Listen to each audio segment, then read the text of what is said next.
Hello everyone, today I will show you how to change Canva website URL.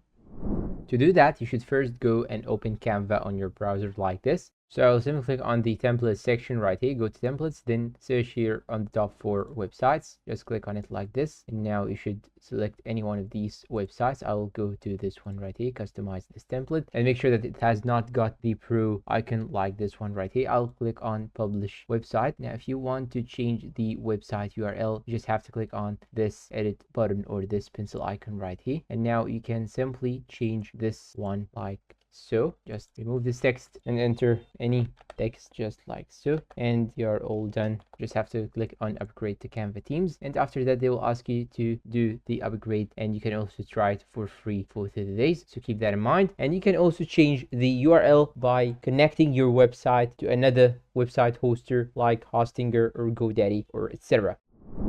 And that's very much it. Please support us with like, subscribe, comment, share. Thanks for watching, and goodbye.